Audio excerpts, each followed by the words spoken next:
سلام دوستای عزیز، به برنامه دیگر جوا خوش آمدید. به دنبال برنامه قبلی خود باز هم میبینیم که داخلی فول لوپ ما چی کردن میتونیم. اما قبل از این دوستایی که با ما جدیدن پیوسته، لطفا چینل ما را سابسکرایب و آیکن زنگ را فشار بدهید تا ویدیوهای جدیدی که من اپلود میکنم برای شما به زودترین فرصت به دست شما قرار بگیره. خب مثلا ما میخواهیم در اینجا ببینیم که شاگردهایی که عمرشان مثلا 18 سال است او را تغییر بده. یک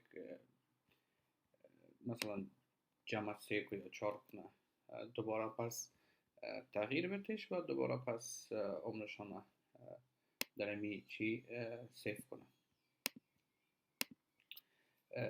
میگیم if خب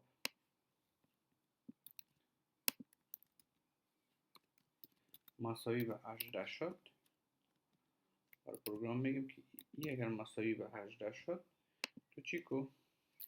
تو بگی عمرشانه جمع 4 کو.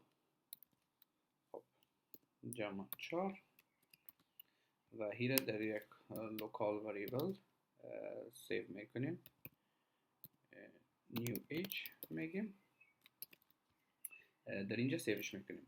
لوکال وریبل عبارت از وریبل است که تمام داخل فور لوپ استفاده میشه. بیرون از این فور لوپ پروگرام میره نمیشناسه که این وریبل چی هست. خب این حال ما ضرورت داریم که امی نیو ایج که حال اگر گفتیم ایج مساوی به 18 بود جمع 4 کو، این نیو ایج که 22 هست این را تغییر بده، مثلا 18 را 22 بسازه. به اون خاطر ما فعلا ضرورت داریم به یک میتود که او بر شما یک انتجر بتیم و اون انتجر بگیره امی ایج تغییر بده. یک طریقه دوم ما میتونیم که نشته کنیم که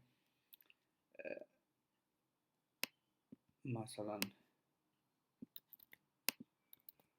اگر با اتو نشته کنیم ببینیم پروگرام قبول میکنه یا نمیکنه. خب پروگرام قبول نمیکنه، ضرورت ما به این داریم که باید میتود نشته کنیم که ایج تغییر بده. میریم در کلاس استودنت، در اینجا همون طوری که set change name ساخته بودیم میتود دیگه نشته میکنیم که مثلا update age باشه که پر اونجا یک انتجر میتیم و اون انتجر بگیره age update کنه که age مساوی به این میشه. خب دوباره میم در test student، در اینجا برش میگیم که student I update age new age. خب ایجش انال پروگرام میبینه. کلی برسیس دیگه ضرورت داریم در اینجا. خب ببینیم کم بود داریم اینجا. بله پروگرام میشه داخل فور لوپ میبینه آی مساوی به 0 هست و میره در اری خانه صفرش object student داخل میشه، در اونجا ایجش میگیره. میبینه اگر ایجش مساوی به 18 بود ایجش میگیره جمع 4 میکنه، در یک وریبل نیو ایج سیوش میکنه و دوباره ایج از مو student که در اون خانه آی که وجود داره رو اپدیت میکنه. اگر ما رو دوباره پرینت اوت بکنیم که دمی اری در خانه صفرش یا در خانه یک یا در این خانه آیش ایجش چند است، با ما پرینت اوت میکنه که ایجش اگر 18 بود میشه 22. خب ببینیم قبلا و بعدا پرینت اوت بکنیم. خب ایجا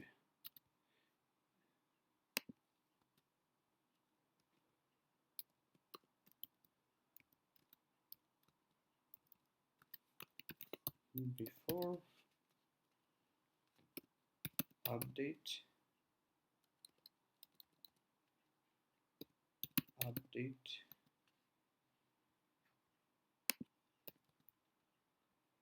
و در اینجا بگذاریم که after update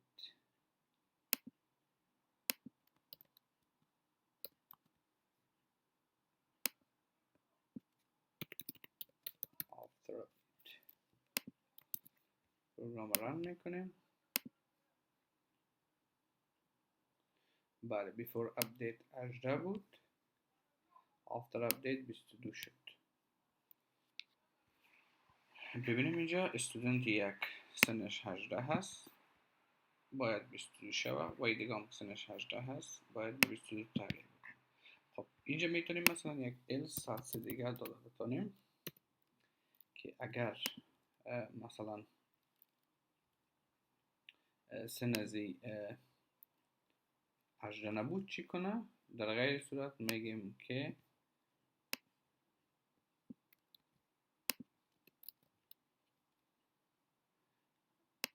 ایجش بگیره به دست بیاره به ترتیبی که اینجا ایجش به دست آورد. خب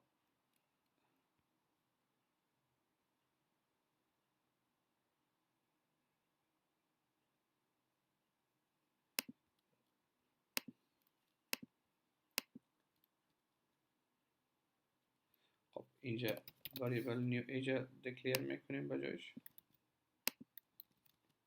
که مساوی به 0 هست. اول در اینجا local variable پاس میکنیم و اینجا هم age پاس میکنیم. خب اگر age میگیم ضرب 4 کنیش یا مثلا جمع 10 کنیش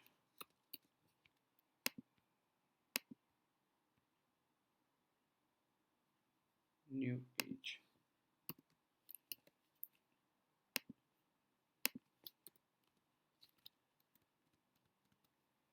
خب می پروگرام در فور لوپ داخل میشه میبینه اول در که آی مساوی به 0 است میبینه اگر ایجش مساوی به 18 بود این کار انجام بده ایجش جمع 4 کو و دوباره اپدیتش کو.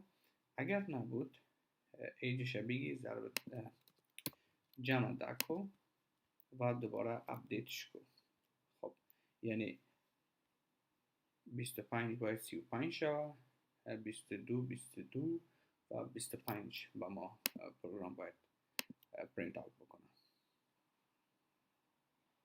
بله خب خاطر که پروگرام ما ساده شد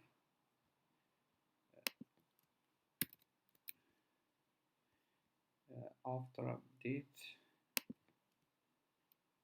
بله اینه میگذاریم after update زیر هم میگذاریم که before update به ما پرینت نکنه تا after update. بله 25 مساوی به 18 نیست باید جمع 10 شود که 35 میشه 18 خب سنش مساوی به 18 هست جمع 4 شود 22 میشه 18 جمع 4 باید شود 22 شود و دیگرش هم که عبارت است 15 هست که جمع 10 باید شود که مساوی به 35 میشه. با این ترتیب مثلا ما میتونیم که کودای خود مشکلتر بسازیم یعنی کودای طویلتر در جوان نوشته بکنیم. اما مهم هی است که ما شروع میکنیم از بسیار چیزای خرد شروع بکنیم و بعدا آهسته آهسته کود خود انکشاف داده بریم و نوشته کرده بریم.